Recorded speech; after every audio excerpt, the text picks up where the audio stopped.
Hello students, આપણે મેથ્સમાં chapter 12 હતું એ પૂરું કરી લીધું છે. હવે આપણે નવું ચેપ્ટર સ્ટાર્ટ કરવાના છીએ, ચેપ્ટર નંબર 14 આંકડાશાસ્ત્ર. બરાબર, આ ચેપ્ટર તમે જે એનસીઈઆરટીનો સિલેબસ ચેન્જ થયો છે, બરાબર, તો એનસીઈઆરટીના સિલેબસ મુજબ 7મામાં આવે છે, થોડું થોડું 8મામાં આવે છે, 9મામાં આવે છે અને 10મામાં પણ આવે છે. બરાબર, પણ થોડું થોડું હાર્ડ થતું જાય છે. બરાબર, તો આંકડાશાસ્ત્ર છે એ 10મામાં પણ આવશે જ, આખું ચેપ્ટર જ છે. બરાબર, તો એટલા માટે થોડું વ્યવસ્થિત આપણે સમજીએ. તો એમાં જે યાદ રાખવા જેવું છે એમાં સૌપ્રથમ આવે છે માહિતી. બરાબર, કે ભાઈ આંકડાશાસ્ત્રનું ચેપ્ટર જે હશે એમાં બધી માહિતી આપેલી હશે. તો કે માહિતી કહેવાય કોને, કેવા પ્રકારની માહિતી હોય. બરાબર, તો સૌપ્રથમ પહેલા એ સમજીએ કે જે આંકડાકીય કે અન્ય રીતે ચોક્કસ હેતુસર એકત્રિત કરવામાં આવે છે તે હકીકતો અથવા આંકડાઓને માહિતી કહે છે. બરાબર, આમાં કીધું છે કે ભાઈ જે આંકડાકીય કે અન્ય રીતે ચોક્કસ હેતુસર આંકડાવાળી માહિતી હોય અથવા તો કોઈ બીજી માહિતી હોય અને જે ચોક્કસ હેતુથી ભેગી કરવામાં આવી હોય, જે હકીકત અથવા તો આંકડાઓ હોય તેને માહિતી કહે છે. બરાબર, તમે ક્લાસમાં દેકારા કરતા હોય તો તમારા ક્લાસમાં જે એક હોશિયાર વિદ્યાર્થી હોય એ ટીચર આવે એટલે એમ કહે કે ભાઈ ટીચર, આ સ્ટુડન્ટ છે આવી રીતના તોફાન કરતો હતો, તો એ શું થયું? તો એણે માહિતી પહેલાં ભેગી કરી હતી કે ભાઈ ટીચર ક્લાસમાં નથી, તો એણે બધા ઉપર ધ્યાન રાખ્યું કે ભાઈ કયો વિદ્યાર્થી કેવા પ્રકારના તોફાન કરે છે, અને જ્યારે પછી ટીચર આવ્યા તો એ માહિતી એણે ટીચરને આપી દીધી. બરાબર, તો એ શું થયું? તો એ એક પ્રકારની માહિતી થઈ. બરાબર, તો એ ચોક્કસ હેતુસર જ હતી. શું કામ હેતુસર હતી? કારણ કે એ હોશિયાર હતો, એને બધા તોફાનમાં ભાગ લેવા ન હતા. બરાબર, એટલે એણે એ માહિતી ટીચરને આપી દીધી, જેથી કરીને ટીચર એને પનિશમેન્ટ આપે. કા જે પનિશમેન્ટ મેળવવાળા હોય એ બીજી વાર આવા તોફાન ન કરે તો ક્લાસમાં શાંતિ રહે. બરાબર, તો એ શું થયું? એક પ્રકારની માહિતી. બરાબર, પછી આંકડાકીય માહિતી કેવી હોય? તો મેં એક વિદ્યાર્થીને ઊભો કર્યો હોય અને ભાઈ કીધું હોય કે ભાઈ આમાં છે તમે ગણી લ્યો કે ભાઈ વધારે હાઇટવાળા વિદ્યાર્થી કેટલા, ઓછી હાઇટવાળા વિદ્યાર્થી કેટલા. બરાબર, ધારો કે 30ની સંખ્યા હોય તો એ ગણીને કહે કે ભાઈ મેડમ, વધારે હાઇટવાળા વિદ્યાર્થી છે એ 20 છે, ઓછી હાઇટવાળા વિદ્યાર્થી છે એ 10 છે. તો એ કેવા પ્રકારની માહિતી થઈ? આંકડાકીય માહિતી. બરાબર, તો ટૂંકમાં માહિતી શું છે એ ખ્યાલ આવી ગયો તમને? કોઈ પણ પ્રકારની માહિતી હોઈ શકે. બરાબર, તો હવે માહિતીનો આપણે આંકડાશાસ્ત્રમાં શું ઉપયોગ કરવાનો છે એ આપણે જોઈ લઈએ. પહેલા તો એ સમજી લઈએ કે ભાઈ આંકડાશાસ્ત્ર શું છે. બરાબર, તો કે માહિતીનું અર્થપૂર્ણ તારણ કાઢવાની ગણિતની શાખાને આંકડાશાસ્ત્ર કહે છે. બરાબર, એની પાસે જે માહિતી આવી હોય, બરાબર, એ માહિતીનું અર્થપૂર્ણ તારણ કાઢવાની ગણિતની શાખાને, બરાબર, મેં હમણાં તમને એક્ઝામ્પલ આપ્યું હતું કે ભાઈ તોફાની છોકરાવાળું ઉદાહરણ આપ્યું હતું કે ભાઈ જે ડાયો વિદ્યાર્થી હતો એણે ટીચરને બધું કહી દીધું. બરાબર, તો ટીચર શું તારણ કાઢશે? તો કે ટીચર તારણ કાઢશે કે ભાઈ આ વિદ્યાર્થી છે એ ડાયો છે, બાકી બધાએ જે તોફાન કર્યા એ થોડા તોફાની છે. બરાબર, તો એને કઈ રીતે અલગ ટ્રીટ કરવા એ બધું ટીચર કરશે. બરાબર, અને તમે પછી બીજું એક્ઝામ્પલ જોયું હતું કે ભાઈ 10 ટૂંકા વિદ્યાર્થી છે, 20 લાંબા વિદ્યાર્થી છે. બરાબર, તો એ માહિતી મેળવી એનું અર્થપૂર્ણ તારણ કાઢ્યું કે ભાઈ આ ક્લાસમાં ટોટલ 30ની સંખ્યા છે, તેમાંથી 20 વિદ્યાર્થી લાંબા અને 20 વિદ્યાર્થી ઓછી હાઈટ ધરાવતા છે. બરોબર, આવી રીતે તમે તમને ખાલી એક્ઝામ્પલ વાળી માહિતી આપી હતી. બરોબર, આવું મગજમાં નહીં લઈ લેતા, તમને ખ્યાલ આવે કે ભાઈ આંકડાશાસ્ત્ર શું છે, માહિતી કેવા પ્રકારની હોય.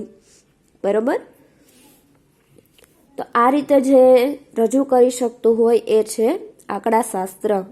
બરોબર, આમ આંકડાશાસ્ત્ર એ માહિતી એકત્ર કરવી, વ્યવસ્થિત ગોઠવવી અને તેનું વિશ્લેષણ કરવું અને તેને અર્થપૂર્ણ તારણ મેળવવા સાથે સંકળાયેલ એક વિષય છે.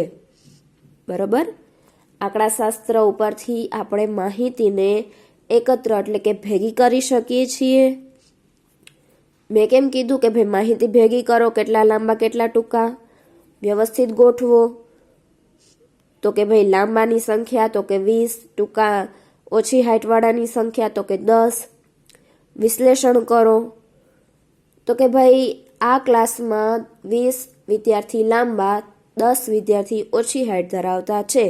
અને અર્થપૂર્ણ તારણ તો કે આ ક્લાસમાં હાઈટવાળા વિદ્યાર્થીઓની સંખ્યા વધારે છે. ઈ મેં છેલ્લે તારણ કાઢ્યું. બરોબર, એટલે આંકડાશાસ્ત્રની મદદથી આપણે આવી રીતે માહિતી ભેગી કરી, એને વિશ્લેષણ કરીને છેલ્લે તારણ કાઢી શકીએ છીએ. બરોબર, ધારો કે 5 દેશ છે અથવા 5 રાજ્ય છે, એના તમને તાપમાન આપ્યા હોય. બરોબર, એકમાં 10 હોય, 20 હોય, 30 હોય, 40 હોય, 50 હોય. બરોબર, તો તમે તારણ કાઢી શકો કે ભાઈ સૌથી ઠંડુ શહેર તો કે 10 વાળું છે, સૌથી ગરમ શહેર તો કે 50 વાળું છે. બરોબર, એ ખ્યાલ આવ્યો તમને? તો સૌથી પહેલો પ્રશ્ન ઈ થાય કે ભાઈ માહિતીનું એકત્રીકરણ કેવી રીતે કરવું. માહિતીનું એકત્રીકરણ એટલે કે માહિતી ભેગી કેવી રીતે કરી શકાય. બરોબર, તો તેની 2 રીત છે. પહેલી છે પ્રાથમિક માહિતી, બીજી છે ગૌણ માહિતી. બરોબર, તો સાવ ઇઝી છે. એકવાર વ્યવસ્થિત ધ્યાન દઈને સમજી લેશો તો આવડી જશે કે ભાઈ પ્રાથમિક માહિતી કોને કહેવાય. કે જ્યારે તપાસકર્તાએ કોઈ ચોક્કસ હેતુ ધ્યાનમાં રાખીને તેણે જાતે માહિતી મેળવી છે તો તે માહિતીને પ્રાથમિક માહિતી કહેવાય છે. શું કીધું? તો કે ભાઈ તપાસ કરતા એટલે કે જે તપાસ કરે છે, જે માહિતી ભેગી કરે છે તે વ્યક્તિ પોતે. બરોબર, કોઈ ચોક્કસ હેતુ તો હોવો જ જોઈએ. બરોબર, જીવનમાં પણ હેતુ હોવો જોઈએ. તમે જે અત્યારે ભણો છો એમાં પણ હેતુ હોવો જોઈએ કે ભાઈ મારે આટલું આગળ વધવું છે, મારે ફ્યુચરમાં આ વ્યક્તિ થવું છે. બરોબર, કે હું ફ્યુચરમાં આ બનીશ, એ ચોક્કસ હેતુ હોવો જ જોઈએ આપણે. સારું, ચાલો તો જોઈએ કે ભાઈ ચોક્કસ હેતુ ધ્યાનમાં રાખીને. કેવો ચોક્કસ હેતુ? તો કે મારે આજે આ રોડ ઉપરથી પસાર થતી 10 થી લઈને 10:30 સુધીના ટાઈમમાં કેટલી ગાડી નીકળી છે તેની માહિતી મેળવવી છે. બરોબર, ચોક્કસ હેતુ થઈ ગયો. શું થયો? તો કે 10 થી 10:30 સુધીમાં કેટલી ગાડી નીકળે છે એની માહિતી મેળવવી. બરોબર, તો ઈ પોતે જાતે માહિતી ભેગી કરવા ગયો છે. તમને ખબર હોય તો રિપોર્ટર રિપોર્ટર તો ખબર જ છે ને, ટીવીમાં ઓલા ન્યૂઝ બોલવા આવતા હોય, માઇક પકડીને ઊભા હોય, સામે પાછળ એકાદા બોર્ડ દેખાતા હોય જ્યાં કોઈ ઘટના ઘટી હોય. બરોબર, હમણાં ખેડૂત આંદોલનનું તાજું આવે છે બધું, તો ત્યાં ઘણા રિપોર્ટર હોય જ. બરોબર, તો એ ત્યાં પોતે જાતે માહિતી મેળવતા હોય કે ભાઈ અહીંયા આ વસ્તુ થઈ, અહીંયા આ વસ્તુ થઈ. એ માહિતી મેળવીને આપણને કહેતા હોય છે. બરોબર, તો પોતે જાતે માહિતી મેળવે એ પ્રાથમિક માહિતી થશે. તો ગૌણ માહિતી કોને કહેવાય? તો કે પહેલેથી એકત્રિત થયેલી માહિતીના સ્ત્રોતમાં માહિતી મેળવે છે.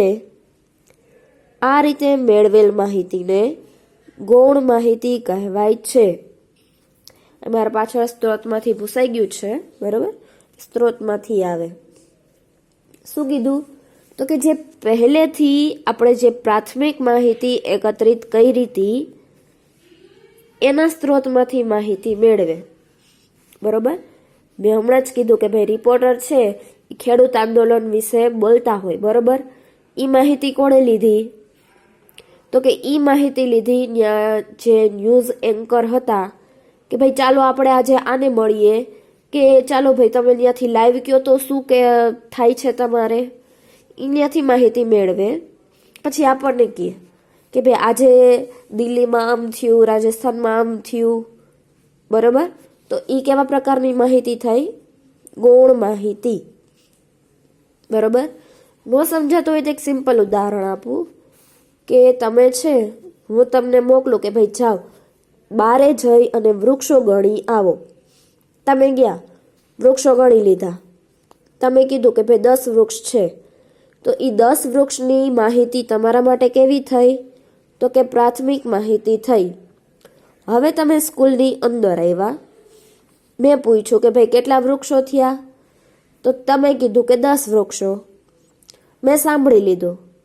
મેં સામેવાળા વિદ્યાર્થીઓને કીધું કે ભાઈ બારે 10 વૃક્ષો છે. તો ઈ કેવી માહિતી થઈ ગઈ? ગૌણ. બરોબર. સાચે માહિતી ભેગી કરવા કોણ ગયા હતા? તમે. તમારી પાસેથી માહિતી કોણે લીધી? મેં. અને મેં પછી માહિતી આપી. બરોબર. તમારી પાસે હતી પ્રાથમિક માહિતી, મેં કીધી ગૌણ માહિતી. બરોબર. આ ઓલા જેવું થયું ખબર છે? એકની વાત બીજાને કહેતા હોય કે ભાઈ તમે જોયું હોય કે ભાઈ આજે આ દોસ્તાર છે એ આજે માવાની દુકાને હતો. બરોબર. પછી તમે આવીને તમારા બીજા ભાઈબંધને કીધું કે ભાઈ આજે આવડો આ પાનની દુકાને હતો. તમારા ભાઈબંધે પાછા બીજા ભાઈબંધને કીધું. તો તમે આપી હતી કઈ માહિતી હતી? પ્રાથમિક. તમારા ભાઈબંધે પછી કીધું એ કઈ માહિતી થઈ? ગૌણ. બરોબર. તો હવે માહિતી કેવી રીતે એકત્રિત કરવી ખબર પડી ગઈ. હવે છે માહિતીની રજૂઆત. કે ભાઈ માહિતી મળી ગઈ છે, એને રજૂઆત કેવી રીતે કરવી. હા, અમુક વિદ્યાર્થીઓને માહિતીની રજૂઆત કરતા બહુ સરસ આવડતું હોય કે પોતે તોફાનમાં પકડાના હોય અને ઊભા કરી પનિશમેન્ટ માટે અને પૂછવામાં આવે કે ભાઈ શું હતું, તો સરસ મજાનું આખું વર્ણન કરી દેશે કે મેડમ આમ હતું ને તેમ હતું ને હું તો આમાં હતો જ નહીં ને હું તો ખાલી અહીંથી આમ નીકળો તો ને અમારા પાછળવાળાએ આમ કર્યું હતું ને મારું તો ભણવામાં ધ્યાન હતું ને પાછળવાળાએ મને પિન મારી હતી ને પોઈન્ટ ઘુસાડ્યો હતો ને એ બધી રજૂઆત કરી દેશે. બરાબર. એટલે ઘણા હોય જ માહિતીની રજૂઆત કરવામાં એક્સપર્ટ જ હોય, પણ આપણે ઈ વાળી માહિતી રજૂ નથી કરવાની. ઓકે. તો સારું, ચાલુ જોઈએ કે ભાઈ માહિતીની રજૂઆત. જ્યારે તપાસ કરતા માહિતી એકત્ર કરે ત્યારે તે જે સ્વરૂપમાં હોય તેને કાચી માહિતી કહે છે. બરાબર. તમે બારેથી ગણીને આવ્યા કે ભાઈ 10 ઝાડ છે, એ માહિતી કઈ થઈ? કાચી માહિતી. બરાબર. પણ માહિતીને એવા સ્વરૂપમાં રજૂ કરવી જોઈએ કે જેથી તે અર્થપૂર્ણ હોય, સરળતાથી સમજી શકાય અને પહેલી નજરે તેનો મુખ્ય ઉદ્દેશ્ય જાણી શકાય તેવી માહિતી હોવી જોઈએ. બરોબર. આપણે સીધું કહી દઈએ કે ભાઈ 10 વૃક્ષ છે, એના કરતાં એમ કહીએ તો કે ભાઈ બારે 4 પીપળાના વૃક્ષ છે, 1 આંબો છે, 2 આસોપાલવ છે ને 3 કયા રહ્યા બાકી? વડના ઝાડ છે. બરાબર. આગળ આવી ગયો તો ખબર નથી, આ તો જસ્ટ એક્ઝામ્પલ આપ્યું. એટલે આ રીતે રજૂ કરી હોય આપણે માહિતીને તો કેવી લાગે? અર્થપૂર્ણ લાગે. બરાબર. અને સરળતાથી આપણે સમજી શકાય એવી માહિતીની રજૂઆત થયેલી હોવી જોઈએ. ખ્યાલ આવી ગયો? માહિતીમાં સમાવિષ્ટ થતી હકીકતને રજૂ કરતા આંકડાઓને અવલોકન કહે છે. બરાબર. માહિતી હતી કે ભાઈ કેટલા વૃક્ષ છે તો 10, જે આંકડો આવ્યો એને કહેવાય અવલોકન. બરાબર. અવલોકન જુદા જુદા મૂલ્યો ધારણ કરતા હોવાથી તેને ચલ કહે છે. બરાબર. જુદા જુદા મૂલ્યો શું કામે ધારણ કરે? તો ફિક્સ ન હોય કે ભાઈ વૃક્ષ 10 જ છે, બારે જાઓ ઘણી બીજી જગ્યાએ જાઓ તો 9 હોય, ક્યાંક 9 પણ હોય, ક્યાંક 10 હોય, ક્યાંક 12 હોય, 15 હોય.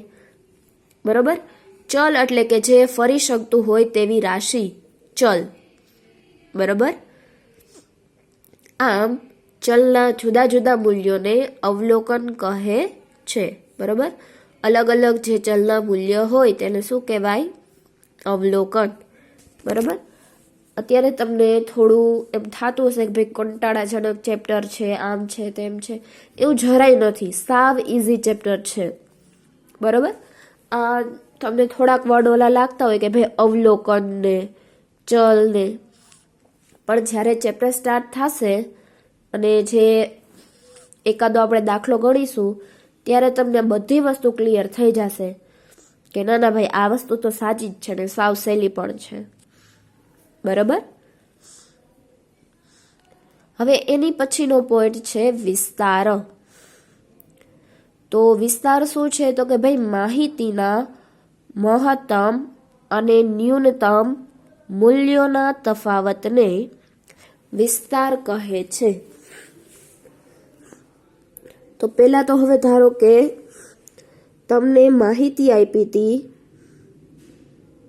1 2 3 4 5 6 7 8,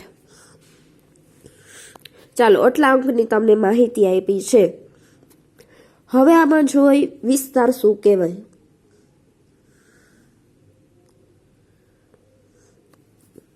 તો પેલા કીધું છે મહત્તમ.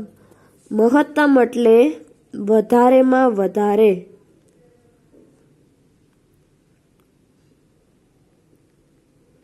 તો ન્યૂનતમમાં તો ખ્યાલ આવી જ ગયો હશે તમને.